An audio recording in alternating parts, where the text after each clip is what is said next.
Today, we're not only showing off a few pets who are in need of a foster home, we're also showing some absolutely adorable testimony from a loving foster hero that is sure to inspire you. We're going to tell you all about that and so much more right here on Pets on Parade.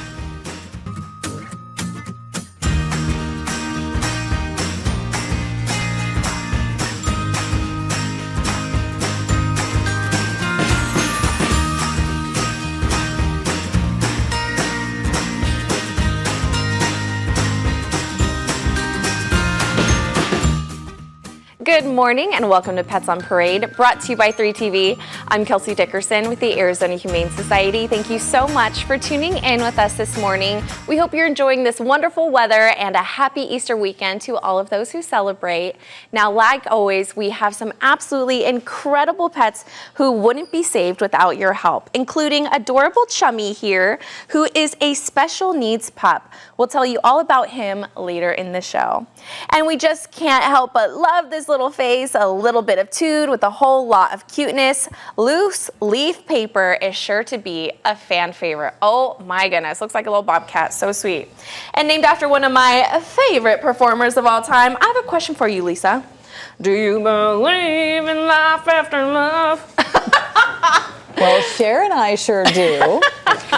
This is Cher, and you'll meet Sunny later, but I will tell you this beautiful Cher here is, we don't quite know, of course, they were strays, but her and Sunny were found, and they were freezing cold, hypothermic, that's what cold means, and we had to rush them back, our EAMTs rushed them back to our Second Chance Hospital, and these two got some treatment to warm them up slowly. We put them in something called a bear hugger, which I'm kind of giving her a little bear hug here too.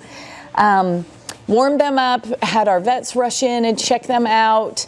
I think they had just been abandoned and left alone for too long without any warmth of mom, but they're 11 weeks old now, so they're going to be small. Cher here is going to stay small. She has got the color of a Yorkie, so we're calling them terrier mixes. She might be, say, a Yorkie and maybe a Cairn Terrier. She's got kind of that scruffy terrier feel. Very shy. These two probably weren't exposed to much until they came to us, but she cuddles right in if you'll let her. So Cher here is a little shell-shocked in the studio, not like the real Cher. But spaying and neutering, we see a lot of puppies, and we love puppies. Everybody thinks puppies are adorable, just like I do, but really, there are so many puppies needing a space in shelters right now. So please consider spaying and neutering. There's health benefits to spaying and neutering your pet. They're less likely to stray.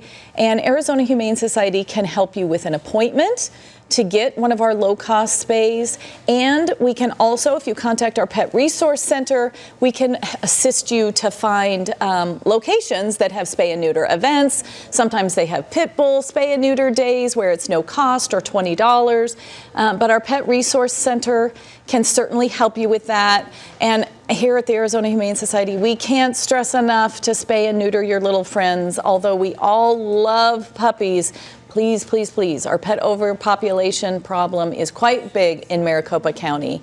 So azhumane.org/spay, and they talk about all kinds of spay and neuter resources. And Cher was trying to do a follow-up to Kelsey's little song there by a little growl. I hope you can hear it. I have her right up by my microphone. You know what? She sounds a lot better than I do, so I'm going to let our puppies do the singing. And speaking of puppies making a lot of noise and singing, Turla has a lot to say today, Carrie. Well, Lisa's puppy might be in shell shock, but mine is ready and raring to go. This is Turla, and she is an adorable 10-week-old puppy. She's a mix of some sort. We're not quite sure what's in her. She didn't come with a manufacturing tag, but what I do know is that this girl is ready and raring to go. She was brought in as a stray. She had a dog bite wound when she came in, and she also had an abdominal hernia, so she is sporting the cone of shame, which which is indeed not shameful whatsoever. It is for their protection so that they don't lick those wounds and reopen them. But this little girl is so cute. She's going to have a load of energy that you are going to need to provide some distraction for, some enrichment. She's seeking foster for about 2 weeks while she heals from her injury and her surgeries. And in that time, she is guaranteed to give you lots of love, lots of laughter, and a whole lot more. AHS will provide all the supplies that you need for any of our foster pets, but right now we have over 10 puppies seeking foster placement. Some of them have a lot of energy like this girl, and some of them are more quiet and reserved like Lisa's puppy that she just had. All of them need a loving home that is willing to work with them in this critical socialization period. So if you can open your heart and your home to some of this funniness and puppy kisses, we're here to find you the right pet. Oh my goodness, she is a bundle of energy. I love that. Thank you so much, Carrie. And speaking of fosters, I have to talk about a sweet boy that I was lucky enough to foster. Ludwig here, he was saved after I was able to coax him and another pup into my car after I found them running in the streets of Phoenix. The other dog got adopted really quickly, but unfortunately Ludwig came down with a puppy cold. He's now feeling better and a perfect example of his breed. He's very loyal, smart, loving, and energetic. He's 1 year old with a head almost as big as his heart. And I just absolutely love this gorgeous pup. I mean, look at that boy. He is available at our Papago Park campus right now. And believe me, you're going to have a bundle of love. You can visit azhumane.org/adopt to learn more about him. And speaking of our Papago Park campus, can you believe we've been open for almost a month? We are still having a lot of excitement, a lot of adoptions happening, but we want to show you what it was like opening day. Let's take a look.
So much fun. And now we don't usually show off parrots on the show, but you know, this is the cutest parrot I've ever seen. We're going to meet her later on, but you know, she's just so cute that she's just been wiggling her way into all these different segments.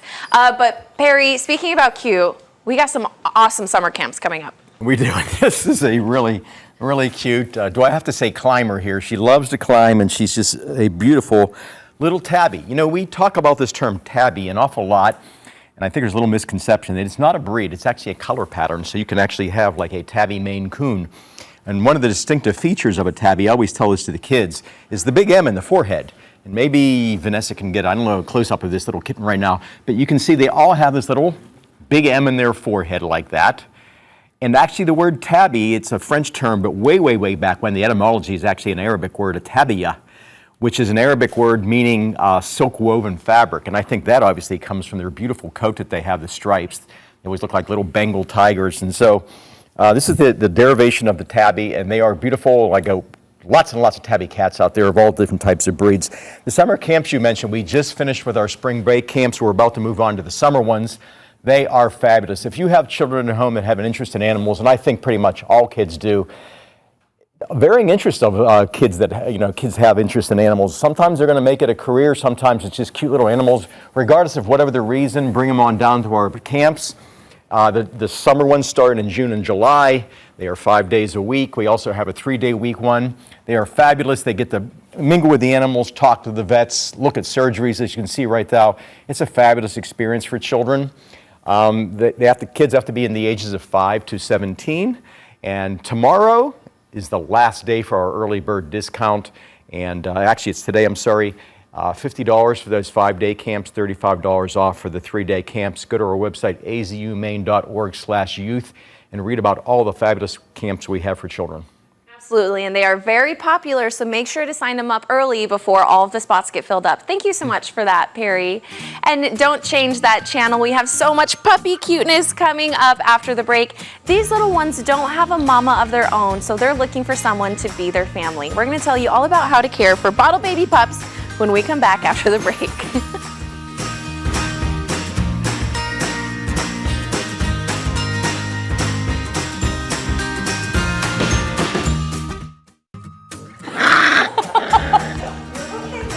Welcome back to Pets on Parade. Now, you know, all of our pups today just have a lot to say, including this little one. Like I mentioned before the break, these little ones don't have a mama of their own, so they are in need of a foster hero to help them. Carrie's here to talk all about what goes into caring for bottle baby puppies just like these ones. And you know what? With a tude like this, I know it's going to be a lot of fun. Oh my goodness. Well, Kelsey, we've seen a really sharp increase in the number of bottle baby puppies that have been coming into the shelter, and we're not quite sure why. You know, it's kitten season right now, so we're used to seeing a lot of kittens, but the influx of bottle baby puppies has come with, well, some adorable cutie pies. Now, these are the legumes. They're 2 of the 5 legumes. We have pinto and are you chickpea or garbanzo? I'm not sure. But these little beans are going to need round-the-clock care. Our bottle baby puppies are just like our bottle baby kittens, where they're going to need to eat every 2 to 3 hours.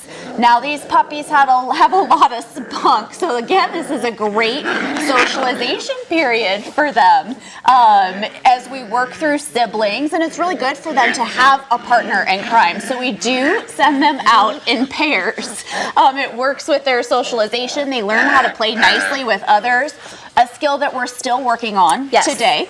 But we will send you home with all those supplies. So you're going to have actually a bottle that looks just like a regular baby bottle. We'll send you home with the formula, show you how to mix it. Now, right about this time frame, these guys are teething. So we're going to have you switch over to gruel, and you can probably see their little twofers coming in right now. A gruel is a mixture of the wet food and water, and it just makes it really easy for them to lap up. Once we get past the gruel stage, we're going to start eating our hard kibble and transition into that. AHS will provide you with a scale, just like a kitten, so that you can weigh them and make sure they're gaining the adequate amount of weight per day. We'll provide you with an X pen. Kiddos like this, they're going to really do well in a travel carrier for their rest time and nap time. And young puppies like this, I mean, they eat and they sleep. And it is a lot every 2 to 3 hours, but the good part is during those very young weeks, you know, they're really sleeping and growing. It's fun to watch their eyes open, to see all of these puppy milestones. And then we get into this 4-week stage where we're, you know, fighting with our siblings and causing a little bit of ruckus. We'll send you home with lots of potty pads so that you have that to clean up any messes. Most important, we'll be able to provide you the guidance. This is truly an adventure of life, and we'll be there to walk you through every step of the way. Oh my gosh, I mean, how could you not love these tiny little things? And their personalities are starting to come out at this age too. So make sure to visit azuhumane.org/foster to be able to help little puppies like this. And speaking of fosters, you know, we can say every day about how rewarding it is and just how special it is, but it really means a lot being able to hear from a foster hero themselves. So we're talking to Lynn Hopkins, and we think you guys are absolutely going to be inspired by his testimony. My name is Lynn Hopkins. And how long have you been fostering with the Arizona Humane Society? It's over 8 years. I think I'm going into my 9th year, because my very first foster rehab was also my very first foster failure, and she's going to be 9 this year. How many fosters do you think you've taken care of? It's somewhere over 25. It just caught on. I did well. It worked well, and I really liked the joy that they would come back with. They could be introverted, they could be a kind of a emotional wreck. I'm getting them out of the chaos of the kennel, the shelter, and 2, I'm giving them a chance to trust again. it's always been, the staff has always been great. It's been really good, and it's a good experience. And again, I enjoy the opportunity to help the dogs. Do you encourage others to foster at the Humane Society? Sure, it really is rewarding. I mean, a dog comes up, puts their head in your lap, when you almost had to drag it out of this place.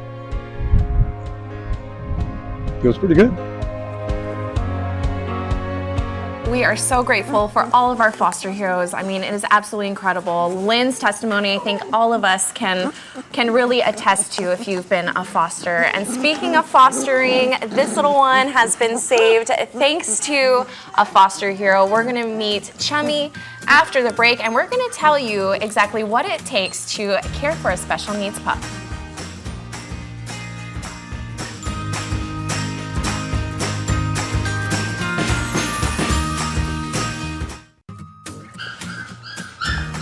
Welcome back to Pets on Parade. Now at the Arizona Humane Society, we are no strangers to special needs pets, whether it's a dog that's missing a limb or maybe they're hearing impaired.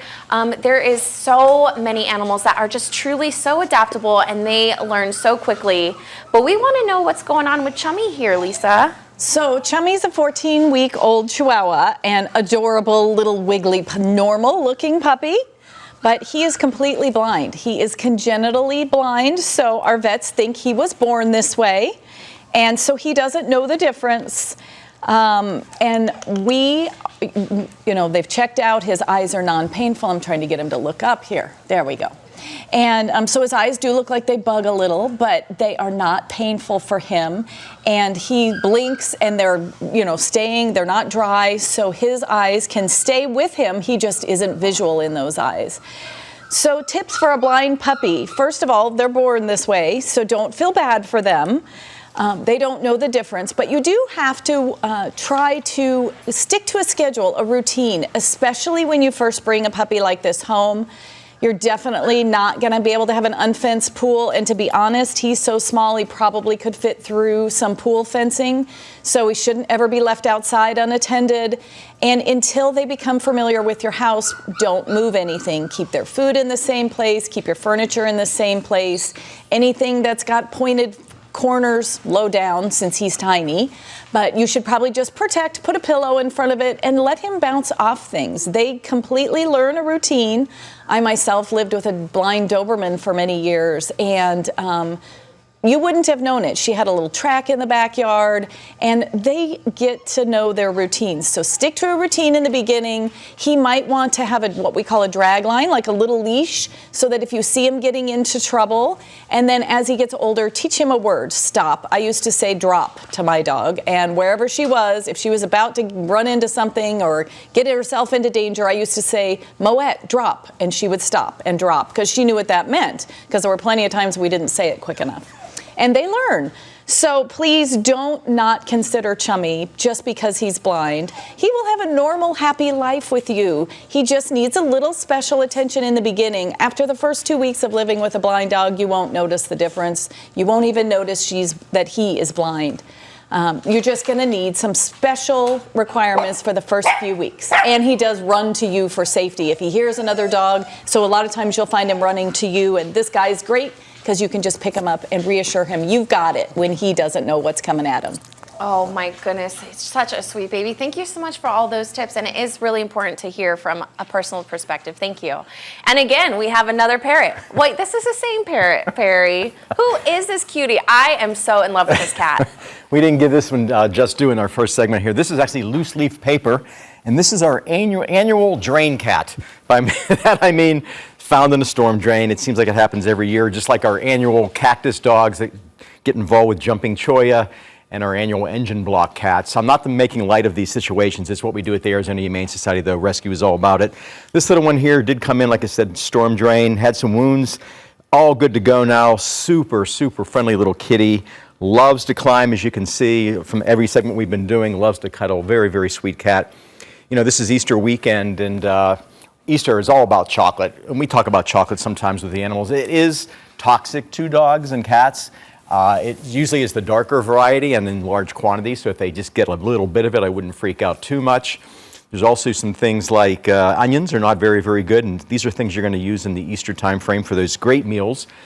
Also, lilies. Lilies are extremely toxic to cats, and even the scent of them can actually cause some issues. Things in the Easter baskets, that fake plastic hay that you have, can be very, very dangerous also if they ingest that sort of a thing. So be very, very careful around Easter with your animals, the food, the decorations, and all those things. Go to our website, azhumane.org, to read more about all those kind of dangers. Just be on the ball. Goodness, and she is on the ball with the cuteness. Adorable. Thank you for those important safety tips, Perry. And with an astronomical number of pets who are in need of foster right now, those watching can bring in a sweet love bug to be able to celebrate the holiday weekend. You know, have some extra love in your home, Carrie. That's right. And this is Lulu. She knows where the hot dogs are. She is a sweet girl that came into us with a couple different medical issues. She has what's called cherry eye, and that's when a dog's third eyelid, which is normally tucked underneath, it's when it pops up and out and becomes visible. And so Lulu needs a surgery. You can tell it's getting her down, and she's very depressed about this. Not in the slightest. She needs this surgery, so we're going to send her to foster. While we're waiting for her, we'll get that scheduled. She'll have her surgery. She'll go back to foster to recover. She's going to have another one of those lovely cones of shame, and that's to protect her eye as it's healing. We don't want her pawing at it while it's in that recovery process, but she is one of the many dogs that needs foster right now. We have over 60 dogs. Please visit our website. There is a perfect pet for you, and we certainly could use your help today. Absolutely. And you know, we've been talking about Easter Sunday, and with Easter being tomorrow, we know that the Easter Bunny is lurking right around the corner, looking for places to hide his eggs. But you know what? We're going to introduce you to a bunny who's not hiding her eggs, but is in need of a home this holiday weekend. Let's...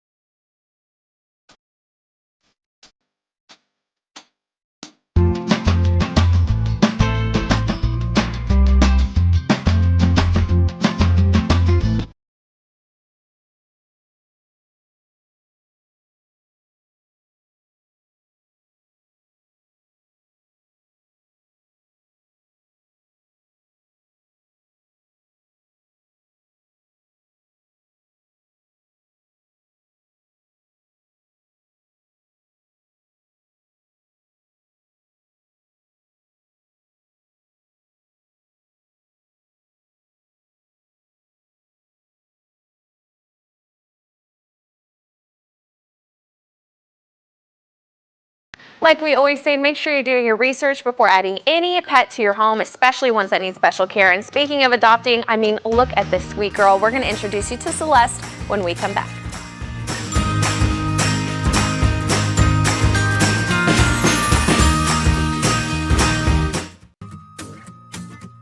Welcome back. We saw this beautiful girl before the break. Who is this, Perry? This is Celeste. She's a 5-year-old, came in as a stray. We suspected she had mastitis, which is an inflammation of the mammary gland. She was lactating at the time. She's all good to go now. You know, we're going to have a great event. She's being very shy. We're having a great event next Wednesday, April 3rd at Hooters in Mesa.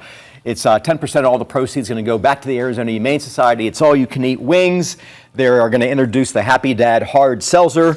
It's going to be a great time. We're going to have adoptable dogs there. Come on out. Go to our website, azhumane.org/events, and read all about it. And I don't know why I'm not volunteering for that event. Good food, good beer, helping animals. We love it. And speaking of helping animals, you know what? We got to give them a leg up with their immune system, Lisa. That's right. This is Sunny. You met Cher earlier. But not only puppies need vaccines, everybody. We see plenty of adult dogs with parvo. So please get to our vaccine clinics. They provide low-cost vaccines, only $25, and then you skip the office visit. So not only will Sunny and Cher need their vaccines to stay happy and healthy, but your adult dogs too. They do not have to be adopted from us. Absolutely. You know what? We have seen adult dogs in our parvo ward, so we definitely know the importance of being able to vaccinate your pets.